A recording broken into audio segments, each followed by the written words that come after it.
امروز میخوام در مورد این صحبت بکنم که تحلیل جورج سوروس چیه. میخوام تمرکز رو بذارم روی چیزهایی که برامون مفیده و جایی نیست. خیلی جالبه، جورج سوروس جمله در مورد خودش داره، میگه اگه خودم رو بخوام معرفی بکنم یک فیلسوف شکست خوردم که اومدم سوداگر شدم. میگفت قیمت واقعی آن چیزی است که در بازاره و الزاماً ربطی به این نداره که ارزش واقعی یک چیز چقدره که ما بریم محاسبش بکنیم. بچه‌ها این دقیقاً مخالف عقیده وارن بافته. خب من از جورج سوروس حالا جلوتر بریم خیلی مفصله، من این از این الهام گرفتم.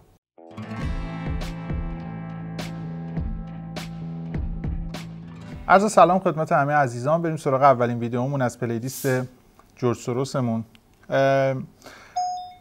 من توی این پلیلیست نمیخوام در مورد اینکه جورج سوروس چیه، چند سالشه، کجا به دنیا اومده و نمیدونم چند تا بچه داره صحبت بکنم. اینا رو تو ویکی‌پدیا بریم بزنین میاد.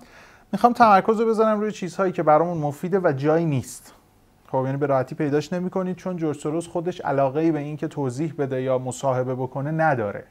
و اینا رو هم با حالا خیلی بدبختی من در طول این سالها پیدا کردم و بهش رسیدم و کم کم شما هم این من شیفته این آدم میشید، چون متاسفانه ایشونه که الگوی ماست. وارن بافت سوداگر نیست، بارها گفتم.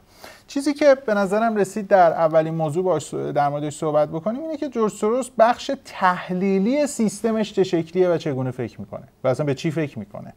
دقت کنید، بخش تحلیلیش. حالا با هم جلو میریم. ما تو این پلیلیست هم بحثای این شکلی خواهیم داشت، هم یه سری از قسمت‌های جورج سوروس زندگیش هستش که به دردمون میخوره. خب بحثای شاید روانشناسیه، بحثای شاید دیدگاهیه، یه جاهایی شاید انگیزشیه، به دردمون میخوره. اونجا هم صحبت خواهیم کرد. امروز میخوام در مورد این صحبت بکنم که تحلیل جورج سوروس چیه. اول یه پیش زمینه بدم. ببینید جورج سوروس با وارن بافت توی یه دانشگاه بودن. خب و اینها استادی گراهام که هست و کتاباش الان هست، چیزی که شما میبینید در تحلیل بنیادی مباحث و کتب گراهامه و اینها این استاد مشترک رو داشتن. اما از همینجا راه این دو نفر از هم جدا میشه. گراهام معتقد بود که البته این تفکر به نوعی الان سوخته، اما اون موقع کسی نمیتونست اینو نقضش بکنه. میگفت آقا من مثلا همین چیزی که تو تحلیل بنیادی میبینید، ما یه شرکت رو یا یه بیزینس رو بشینیم اوراق مالیش رو بررسی بکنیم، به این نتیجه برسیم که آقا این الان سهامش باید چقدر باشه. یا مثلا یه کالا بیایم بررسی بکنیم از طریق نظام قیمت، نظام تواتر ارزی و اون مصرفش، ببینیم مثلا قیمت یک کالا باید چقدر باشه. یعنی معتقد به ارزش واقعی بود. خب و میگفت این ارزش واقعی قیمت بازار الزاما واقعی نیست و باید برگرده به ارزش واقعی. خیلی جالبه، جورج سوروس جمله در مورد خودش داره، میگه اگه خودم رو بخوام معرفی بکنم یک فیلسوف شکست خوردم که اومدم سوداگر شدم. این که میگه شکست منظورش اینه این فلسفه رو رفته و از اون به این رسیده. این چیزی که میگفت گراهامو نقض میکرد و میگفت تو داری یه سری حرف بی ربط میزنی. میگفت قیمت واقعی آن چیزی است که در بازاره و الزاماً ربطی به این نداره که ارزش واقعی یک چیز چقدره که ما بریم محاسبش بکنیم. در مورد کار خودمون سهام رو یا یک قیمت ارز رو یا طلا رو بریم ضرب و تقسیم بکنیم. الان شما مثالش رو در ایران هم می‌بینید. ما اگه از بودجه و پایه پولی و نمیدونم هزار تا چیز اینا میرن محاسبه میکنن، میگن قیمت دلار باید اینقدر باشه، این عدد. یا در مورد ملک همینه، در مورد طلا، در مورد سکه. بعد میان میگن پس این قیمت واقعیشه، پس این یک حباب مثبت یا منفی داره. خب میگفت این اشتباهه. میگفت چیزی که قیمت یک چیز رو تعیین میکنه تفکر جمعیه که این تفکر جمعی هم اون ارزش رو داره حس میکنه، هم نیازه رو داره حس میکنه، اما یه سری انتظارات نسبت به آینده هم داره، چیزی که عدد نیست رو بتونی محاسبش بکنی. خب یه سری پیش بینی نسبت به آینده داره، اینا عدد نیستن که تو محاسبهشون بکنی. خیلی جالبه، ما در اخبار در دوره بنیادی اون هم یه صحبتی داریم، چیزی که داریم به نام اصلا اکسپکتیشن ها، یعنی انتظارات تورمی، که الان نمیخوام واردش بشم، اینا خود متحققن دیگه. یعنی آن چیزی که مردم فکر میکنن مهمتر از واقعیته، چون آن چیزی که مردم فکر میکنن آخرش اتفاق میفته، حتی اگه واقعی نباشه. خب پس ببینید این از اینجا شروع میشه، بیس تفکری که جورج سوروس داره و میاد اون موقع با تفکری که در دنیا وجود داره مقابله میکنه به تنهایی. خیلی اینش مهمه. بعداً در داستان ملکه هج‌فاندها هم خواهیم دید لقبشه، در هج‌فاندها چی کار میکنه توضیح میدم. پس این یه بیس فکری اینجوری. حالا جورج سوروس میاد روی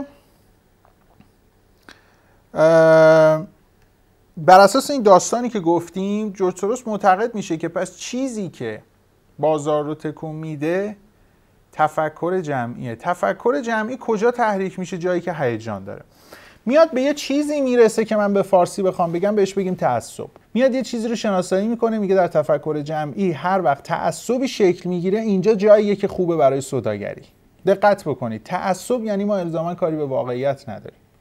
خب یعنی یک هیجانی جامعه به این نتیجه افراطی میرسه. خب حالا اصلا تعصب یعنی چی؟ تعصب رو اینجوری توضیح میده، میگه هر جایی تفکر جمعی حدود 80% اون جامعه، حدود، ببین نمیگیم همه، 100 نه، اکثریت رو به بالا 80% به یک تفکر افراطی میل پیدا بکنن. اینا شما این نگاه رو من خیلی در موردش فکر کردم. اگه بریم در مورد انقلاب‌های سیاسی، انقلاب کشورها، علوم سیاسی هم ما میبینیم. خب اصلا نظام‌های ایدئولوژیک مثل شوروی سابق همین بود دیگه، مثل اون کمونیستای افراطی همین بود دیگه. صحبتمون الان اینجا نیست چین کمونیسته، ولی یادتون باشه کمونیست افراطی نیست. یعنی معتقده که گربه باید موش بگیره، چه سفید چه سیاه، نظام باید کارآمد باشه. حالا اینو اونجا هم میبینیم. پس تعصب یعنی این که حدود 80% یک جامعه به یک چیزی یک نگاه افراطی پیدا بکنن. مثلا ما همه به صورت افراطی فکر بکنیم که قرار همه چی گرون شه، یا قرار همه چی ارزون شه، یا یه ماشینی خیلی ماشین خوبیه، یا یه ماشینی خیلی به درد نخوره، خب یا چیزا این شکلی. درسته؟ این معتقد بود وقتی یه همچین چیزی اتفاق میفته، مردم اون نگاه افراطی رو دارن و روش پافشاری میکنن، خب اینجا تعصب شکل میگیره. درسته؟ پس تعصب یعنی این. خب حالا چرا معتقده و البته راستم میگه که وقتی تعصب شکل بگیره به درد سوداگری میخوره؟ میگه وقتی تعصب شکل بگیره هیجان میره بالا، هیجان بره بالا، حجم بازار میره بالا، سرعت یعنی مقدار عمودی حرکت ما بزرگ میشه. درسته؟ و بعد حرکت هم زیاد میشه. یعنی شما فرض کن یه چیزی اینجوری نوسان میکرده، حالا یهو بیاد اینجوری نوسان کنه. خب به عنوان سوداگر من دقیقاً اینو میخوام دیگه، به عنوان سرمایه گذار من اینو نمیخوام. دقت بکنید، به عنوان سوداگر یا کلمه امروزیش تریدر و معامله‌گر من اینو میخوام، نه اینو. درست؟ این از این. خب حالا داستانش چی بود؟ این میگفت آقا جان اگه من اینو بفهمم میخوام نزدیکای آخرش، ببین چقدر این آدم واقع بینه، فرق امثال این آدم‌ها با این کسایی که تو فضای مجازی حرف میزنن سر همینه. طرف میاد یه جوری با یه چیز مسخره میگه من اینو دیدم، نمیدونم من اینو پیش بینی کرده بودم با یه کندل، با یه سایه، با یه روش. نه، میگه ما انتهای این تعصب رو، نقطه شکستش رو هیچ وقت نمیتونیم دقیق ببینیم. میگه من نزدیکای آخر این تعصب برعکس اون تعصب میخوام معامله کنم و پوزیشن بگیرم. حالا بعداً در مورد معاملاتش هم صحبت میکنم، نمونه هاش رو با هم میبینیم. اول خوبه که ما این یه ذره آشنا بشیم با طرز فکرش. یعنی مثلا همه دنیا به این نتیجه میرسن که مثال آقا نرخ بهره همه که یعنی 80% دنیا به این نتیجه میرسن که مثلا نرخ بهره آمریکا امروز میخواد زیاد بشه. خب این میاد اواخر اون حرکت، این مثلا این حرکت باعث میشه این دلار آمریکا بره بالا، اواخرش میاد سل میگیره. این که چرا این کارو میکنه الان ویدئومون طولانی میشه، بعداً در موردش صحبت خواهیم کرد. ساده ترینش اینه که اصطلاح وال استریتیش بای د رومر سل د فکت میشه، یعنی شایعه رو بخر واقعیت رو بفروش. البته یه یادتون باشه اینجا اصطلاح منظورم از رومر یا شایعه در از پیش بینیه. خب یه مثال ساده بخوام بهتون بزنم، فرض بکنید که من الان فکر میکنم الان مثلا قیمت بیت کوین $50,000، من فکر میکنم قراره بشه $100,000. الان میرم بیت کوین رو میخرم دیگه و همین خریدهای ما هم قیمت اینو میبره بالا. درسته؟ یعنی حتی اگرم نخواد قیمتش بره بالا، همین که 80% جامعه ما الان به این فکر بکنیم که قراره بره بالا، دونه دونه میریم میخریم و این خودش میره بالا. درست؟ طبیعتاً وقتی به $100,000 که من فکر میکردم برسم چیکار میکنم؟ میفروشم دیگه. این دقیقاً اتفاقیه که میفته.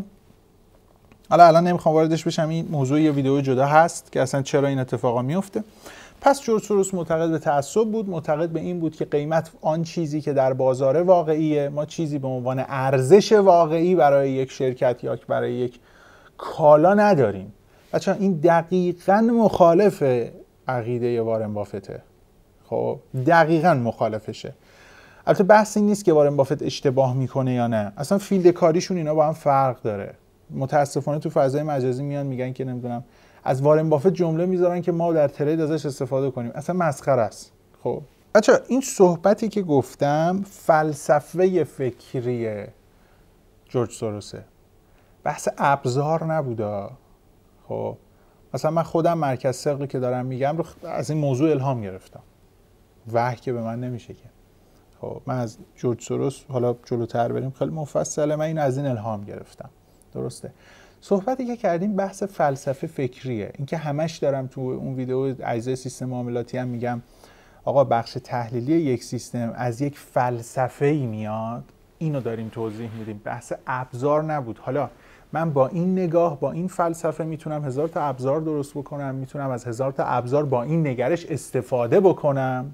این سوء تفاهم نشه. خیلی صحبت طولانیه، باید سعی بکنیم که دسته‌بندی بکنم که هر کدوم تو قالب یک ویدیو بشینه که هم اون مطلب جا بیفته، هم این که شما با فیدبک هایی که حالا پشتیبانی بدید یا تو کامنت ها به ما بگین، من بدونم که اگه نکته جا میمونه یا سوء تفاهم ایجاد میشه بیشتر توضیح بدم، هم مسیرش برای من هم معلوم بشه. همین.